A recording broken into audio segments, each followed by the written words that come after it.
नमस्कार दर्शकों, four sides TV के हिंदी बुलेटिन में मैं आशुतोष आपका स्वागत करता हूं। आज हम आपको बड़ी खबरों से रूबरू करवाएंगे, वो चाहे राजनीति की हो, स्पोर्ट्स की हो या अंतर्राष्ट्रीय खबर हो। हर खबर से हम आपको रूबरू करवाएंगे, हर बड़ी खबर की आपको जानकारी देंगे। तो दर्शकों, हो जाइए तैयार।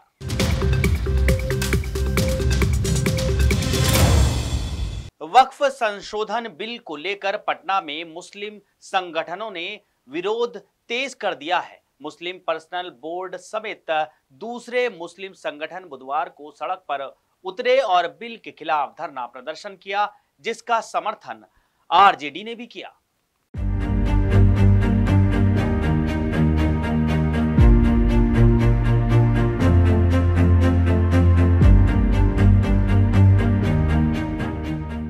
वक्फ संशोधन बिल को लेकर पटना में विरोध प्रदर्शन किया गया। आरजेडी ने भी विरोध प्रदर्शन को अपना समर्थन दिया और पार्टी प्रमुख लालू प्रसाद यादव और तेजस्वी यादव खुद समर्थन देने धरना स्थल पर पहुंचे। दोनों नेताओं ने मंच साझा किया। तेजस्वी यादव ने कहा, इस बिल के खिलाफ सबको खड़ा होना पड़ेगा। कुछ दल सत्ता के लालच में इस बिल का समर्थन कर रहे हैं। आरजेडी हमेशा मुस्लिम समाज के साथ इस लड़ाई में खड़ी है। ये बिल देश को तोड़ने की साजिश है। लोकतंत्र और भाईचारे को खत्म करने की कोशिश की जा रही है। मुस्लिम संगठनों का आरोप है कि ये बिल उनकी मस्जिदों, दरगाहों को खतरे में डाल देगा। वक्फ बिल को लेकर मुस्लिम संगठन पहले दिल्ली के जंतर मंतर पर प्रदर्शन कर चुके हैं और अब उन्होंने पटना कूच किया है। पटना में मुस्लिम संगठनों का प्रदर्शन इसलिए अहम है क्योंकि बिहार में चुनाव होने वाला है। इसे महाधरना कहा जा रहा है।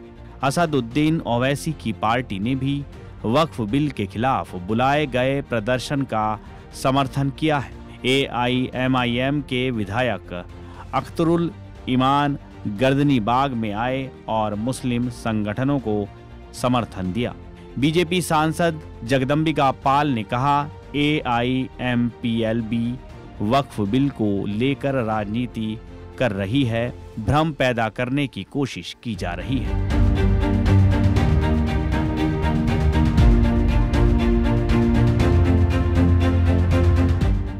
उत्तर प्रदेश के मुख्यमंत्री योगी आदित्यनाथ ने संभल में मौजूद सभी मंदिरों को खोजने का संकल्प लिया है।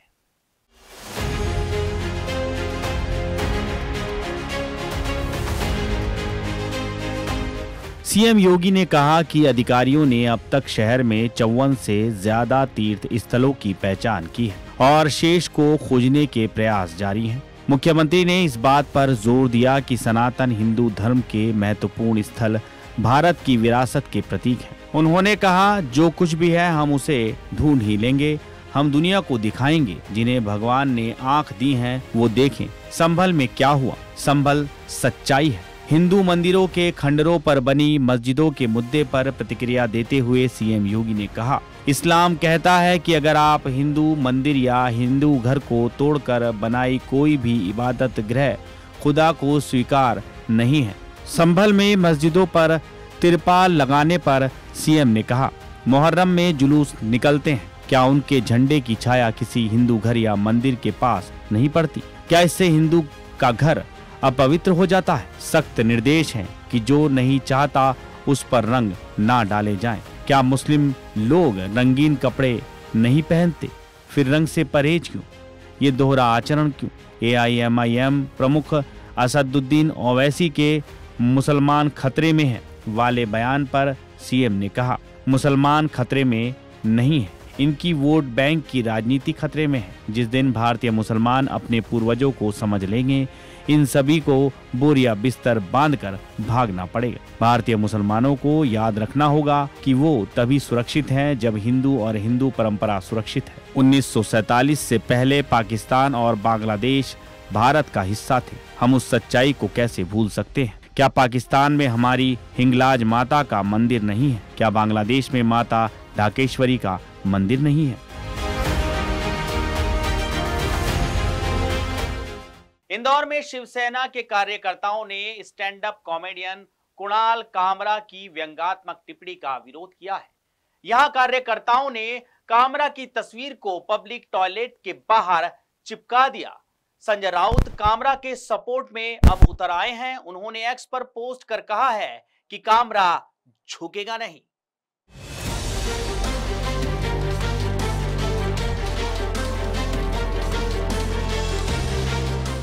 महाराष्ट्र के मुंबई में stand up comedian Kunal Kamra द्वारा डिप्टी सीएम एकनाथ शिंदे पर की गई व्यंग्यात्मक टिप्पणी का मामला सुर्खियों में है। मुंबई में द हैबिटेट में तोड़फोड़ करने के बाद अब शिवसेना के कार्यकर्ताओं का विरोध मध्य प्रदेश के इंदौर में देखने को मिला। इंदौर में शिवसेना कार्यकर्ताओं ने कामरा की तस्वीर को पब्लिक टॉयलेट के बाहर चिपका दिया, तो दूसरी ओर इस पर राजनीति भी चरम पर है। शिवसेना यूबीटी के नेता संजय राउत ने कामरा के सपोर्ट में एक्स पर पोस्ट किया है। इंदौर के बंगाली स्क्वायर स्थित पब्लिक टॉयलेट के बाहर शिवसेना की युवा इकाई के कार्यकर्ताओं ने कुणाल कामरा की फोटो चिपका दी। मध्य प्रदेश युवा सेना अध्यक्ष अनुराग सोनार ने कहा कि कामरा कॉमेडी के नाम पर गंदगी परोसते हैं।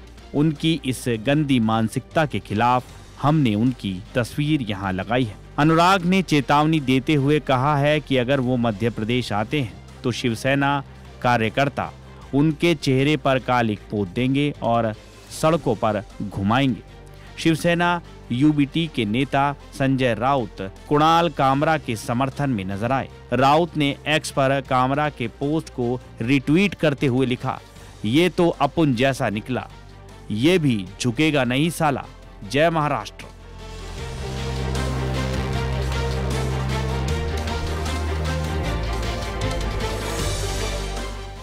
भारत और चीन के बीच बीजिंग में एक हाई लेवल बैठक हुई, जिसमें दोनों पक्षों ने सीमा मुद्दे पर विस्तार से चर्चा की है। यह भारत चीन सीमा मामलों पर परामर्श और समन्वय के लिए कार्यतंत्र WMCC की 33वीं बैठक थी।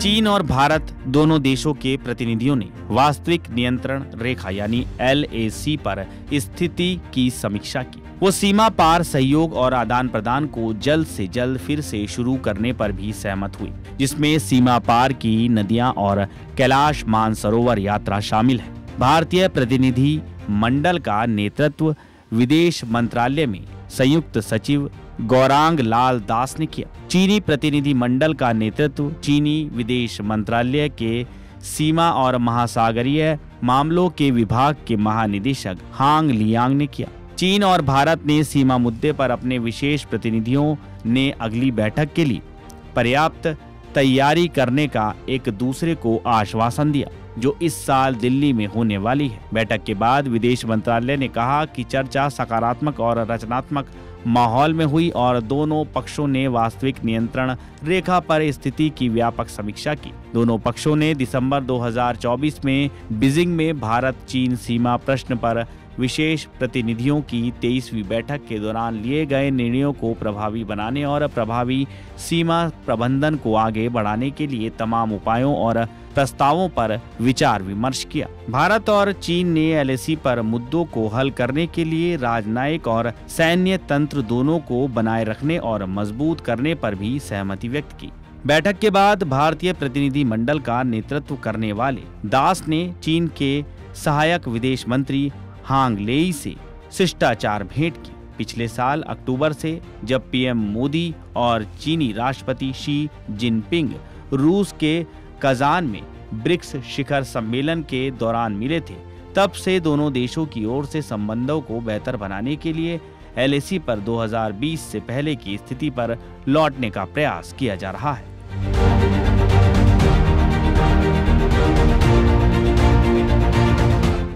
बॉलीवुड के टॉप सिंगर्स में से एक सोनू निगम इन दिनों चर्चा में है। मंगलवार 25 मार्च को खबर आई थी कि दिल्ली टेक्नोलॉजिकल यूनिवर्सिटी यानी DTU के फेस्ट में सोनू के साथ बदसलूकी हुई है। आइए जानते हैं पूरा मामला क्या है।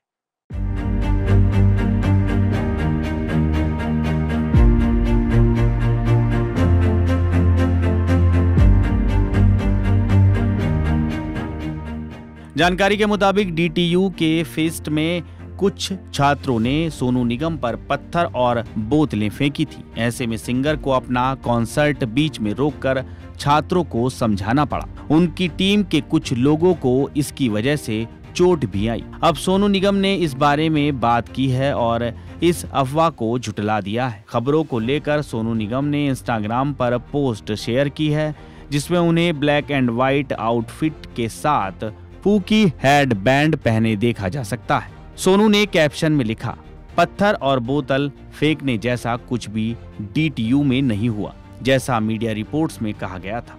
सिर्फ एक वेब स्टेज पर फेंका गया था जो शुभंकर के सीने पर जाकर लगा और तब मुझे इसके बारे में बताया गया था। मैंने शो को रोका और कॉलेज के बच्चों से दरख्वास्त की और उन्हें कहा कि अगर ऐसा कुछ भी दोबारा हुआ तो हम शो को बीच में रोक देंगे। उसके बाद शो पर सिर्फ एक ही चीज फेंकी गई थी, वो था ये पूकी बैंड, जो सही में काफी पूकी था। सोनू निगम को अपनी इस पोस्ट पर फैंस से प्यार मिल रहा है। एक यूजर ने लिखा, सफाई देने के लिए शुक्रिया मिस्टर पूकी निगम। दूसरे ने लिखा, आपको मेरा प्यार। एक और ने लिखा, पूकी लेजेंड। वहीं सिंजर स्टेबिन बेन ने भी सोनू निगम के पोस्ट पर कमेंट किया है। उन्होंने लिखा, आप सबसे ज्यादा प्यार पाने वाले सिंगर हैं सोनू सर, आपको बस प्यार ही प्यार मिलेगा। बता दें कि खबर आई थी कि DTU के फेस्ट में सोनू निगम पर पत्थरबाजी की गई। लाइव शो के बीच छात्रों के बोतल और पत्थर फेंकने के चलते सिंगर परेशान हो गए थे। उन्होंने लोगों से ऐसा न करने का अनुरोध किया। रोहिणी के कैंपस में मौजूद बेकाबू ऑडियंस से सोनू ने विनती की और कहा, मैं आपके लिए आया हूँ यहाँ पर ताकि हम सब अच्छा समय बिता सकें। मैं आपसे ये नहीं कह रहा कि आप आनंद ना लें, लेकिन प्लीज ऐसा नहीं करिए। सोनू ने कहा कि उनकी टीम मेंबर्स घायल हो गए हैं। मामले का कोई फोटो या वीडियो सामने नहीं आया था। हालांकि अब सोनू निगम ने साफ कर दिया है कि ऐसा कुछ नहीं हुआ था।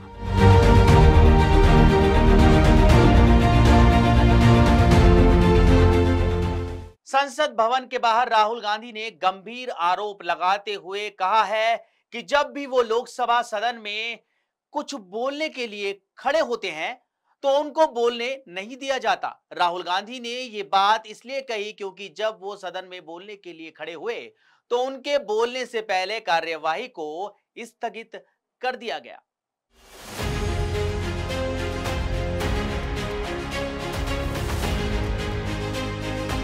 हुआ कुछ यूं था कि लोकसभा अध्यक्ष ओम बिरला ने नेता विपक्ष राहुल गांधी को सदन के नियमों का पालन करने की नसीहत दी थी। राहुल गांधी इस पर कुछ बोलना चाह रहे थे, लेकिन सदन की कार्यवाही स्थगित कर दी गई। सूत्रों के मुताबिक राहुल गांधी अपनी बात नहीं बोल पाए थे। इसके बाद बाहर आकर राहुल ने मीडिया से कहा कि उन्हें सदन में बोलने नहीं दिया जाता। पिछले कुछ वक्त के दौरान जिस तरह से सदन में वो प्रदर्शन में हिस्सा ले रहे हैं और बीच बीच में टिप्पणियां कर रहे हैं, उसको लेकर ओम बिरला ने ये बात कही थी। इससे पहले स्पीकर ओम बिरला ने राहुल गांधी से कहा कि सदन के आचरण और मर्यादा का पालन करें। ऐसी कुछ घटनाएं आई हैं जो कि सदन के लिहाज से ठीक नहीं थी, लिहाजा सदन की गरिमा का पालन करें। ओम बिरला ने कहा था, आप सभी से अपेक्षा की जाती है कि आप सदन में सदन की मर्यादा और शालीनता की उच्च मानदंडों को बनाए रखें। सदन में मेरे संज्ञान में ऐसी कई घटना हैं। ये सदस्य और उनके आचरण सदन की उच्च परंपरा के अनुरूप नहीं है। इस सदन में पिता पुत्री, माँ बेटी और पति पत्नी सदस्य रहे हैं। इस परिप्रेक्ष्य में मेरी नेता प्रतिपक्ष से ये अपेक्षा है कि लोकसभा प्रक्रिया का 349 के तहत सदन में आचरण और व्यवहार करें। सदन में नेता प्रतिपक्ष से विशेष रूप से अपेक्षा की जाती है कि वो ऐसा आचरण रखें।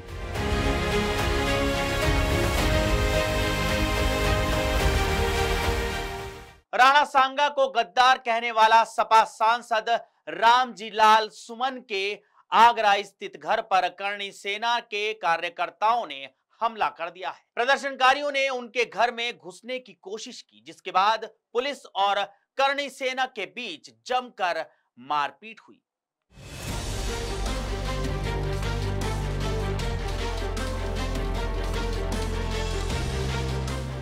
रामजी लाल सुमन ने 21 मार्च को राज्यसभा में राणा सांगा को गद्दार बताया था और कहा था कि हिंदू उनके वंशज है। इस बयान के बाद वो निशाने पर हैं। देश में कई जगहों पर उनके खिलाफ प्रदर्शन हो रहा है। राजपूत समाज में खास तौर से इसे लेकर नाराजगी है। मंगलवार को राजपूत संगठन ने भोपाल में सपा के ऑफिस के बाहर प्रदर्शन किया। उन्होंने सपा प्रमुख अखिलेश यादव और रामजी लाल सुमन का पुतला फूंका। राणा सांगा के बारे में पोस्टर लगाने को लेकर महापंचायत और सपा कार्यकर्ताओं में तीखी नोक-झोंक हुई, जिसके बाद पुलिस ने उन्हें अलग किया। विवाद बढ़ने के बाद रामजी लाल सुमन ने कहा, मेरे बयान से समाज के कुछ वर्गों की भावनाएं आहत हुई हैं। ये दुखद है कि मेरे वक्तव्य का लोगों में इस प्रकार का संदेश गया, जबकि मेरा कोई इरादा लोगों की भावनाओं के विरुद्ध आचरण करने का नहीं था। मुझे इसकी पीड़ा है। मैं सभी जाति वर्गों और संप्रदायों का पूर्ण सम्मान करता हूँ। रामजी लाल ने राज्यसभा में कहा था कि भारतीय मुसलमान बाबर को अपना आदर्श नहीं मानते। वो पैगंबर मोहम्मद और सूफी परंपरा का पालन करते हैं। लेकिन मैं पूछना चाहता हूँ कि बाबर को यहाँ कौन लाया? राणा सांगा ने ही बाबर को इब्राहिम लोदी को हराने के लिए आमंत्रित किया था। इसलिए अगर मुसलमानों को बाबर का वंशज कहा जाता है तो हिंदू गद्दार राणा सांगा के वंशज होने चाहिए।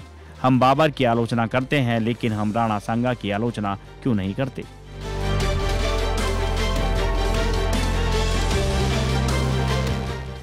जब कप्तान हो श्रेयस अय्यर तो डर काहे का? हर टीम चाहती है कि किसी भी लीग या टूर्नामेंट में उसका आगाज जोरदार हो, जीत के साथ हो, और ऐसे में पहला मुकाबला जीतना बड़ा महत्वपूर्ण हो जाता है। अब अगर आईपीएल का वो अहम मैच श्रेयस अय्यर की कप्तानी में खेला गया तो जीत तो वैसे ही पक्की हो जाती है।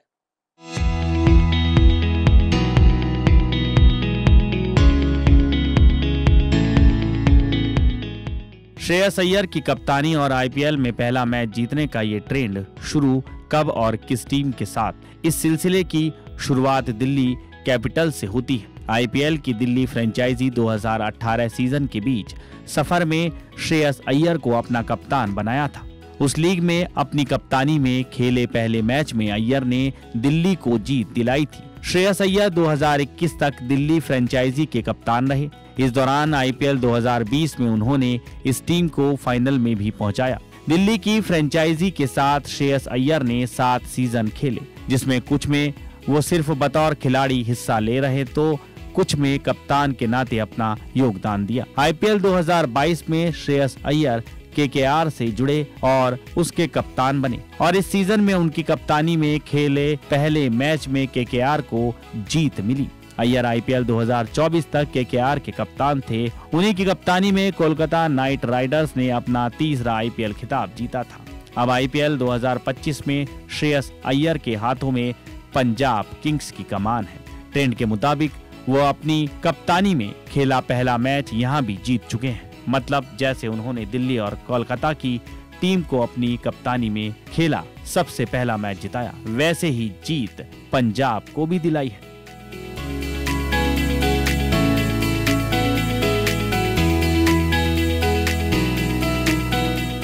दर्शकों, हिंदी बुलेटिन में इतना ही। दीजिए इजाजत। नमस्कार।